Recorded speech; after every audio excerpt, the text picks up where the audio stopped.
Good morning and welcome to Morning Meditations. It's Saturday the 18th, and I just want to share a couple of verses from Proverbs chapter 18. Verse 1 says, "Through desire a man having separated himself and seeketh and intermeddleth with all wisdom." The theme I see running through Proverbs chapter 18 is what we speak, or how we speak, says a lot about us. Several verses in Proverbs 18 refer to the wise and the foolish, to the angry, to the peaceful. What we say does matter.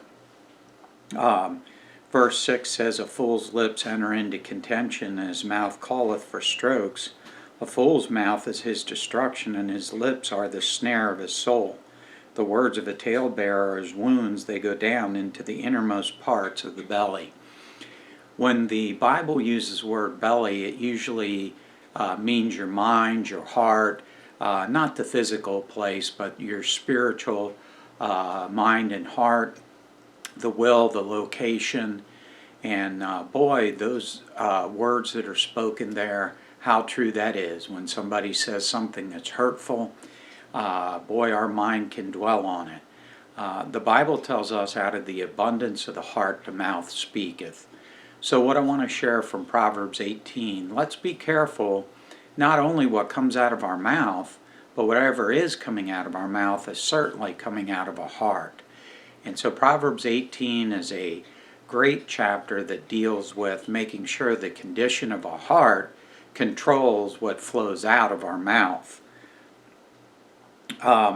Verse 13 goes on to say, "He that answereth a matter before he heareth it, it is a folly and a shame to him." And as we go through the rest of Proverbs 18, it says, "A brother offended is harder to be won back than a strong city, and their contentions are like the bars of a castle." I like verse 21. It says, "Death and life are in the power of tongue, and they that love it shall eat the fruit thereof." And so if you go through Proverbs 18, there's a couple of verses that talk about, the fruit of our lips, the fruit of our mouth.